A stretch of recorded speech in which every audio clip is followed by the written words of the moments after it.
Chapter 35. That which is hidden, Irava. Quite understand. It's definitely about weaving, though. A weaver's tincture?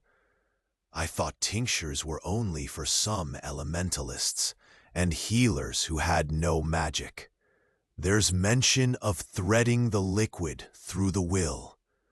The other, thicker paper tells of how to conceal reality under the illusion of a room's slumber. Shit. Oh, gods. And why wasn't this better hidden? I'd found it so easily once I'd looked, but then I think I'm the strongest weaver I know. Whoever wove the reality in this room was subtle. They know what they're doing, even with these meager instructions. They weren't expecting anyone as strong at weaving as I am. So is this an attempt at hiding the evidence? An evidence for what? What is the liquid? I put the papers back in the bag, aching to take them with me, but not daring. Instead, I pick up the vials again, this time holding one up to the sliver of sunlight. The liquid inside shifts in both my physical and weaver's senses. It has a voice. It has a malevolence. It's like a slow vortex, contained in glass. It's meant to kill. I swallow and slip the vials back inside the bag. I cinch the bag, inspect its reality to make sure it's returned as close as I can make it to how I found it. I slide it inside the hole above the hearth and return the brick to its place. Then, survey it all again. This was in plain sight to me.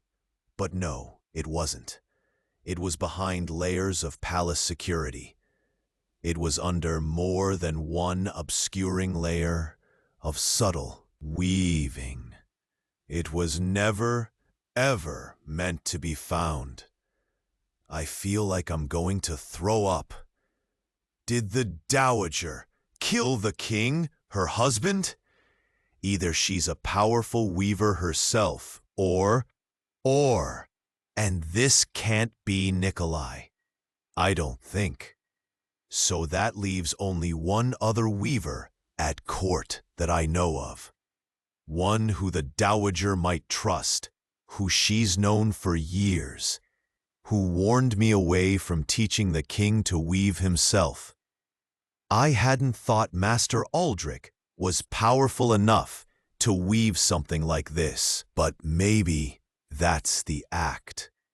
And, oh gods, he made no move to help. Twice, when Toravon's life was in danger, did Master Aldrich sabotage Toravon's weaver training so he'd never be able to see what works Aldrich does in this palace? So Toravon would never be able to stop him? Carefully, oh so carefully, I let go of the thread of reality I'm holding. Let it slide back into place in the corner. And the room, once again, dulls to my senses. The life drained away. The potential, like it had never existed to begin with. I press my fist to my mouth, fighting back a scream. Maybe I should search more. But I need to get out of here. I need to get out now. My hands burn with the knowledge of what I might have just touched. The weapon used to kill a king. I barely stop myself from running for the door. I have to tell Valtair. I have to tell Toravon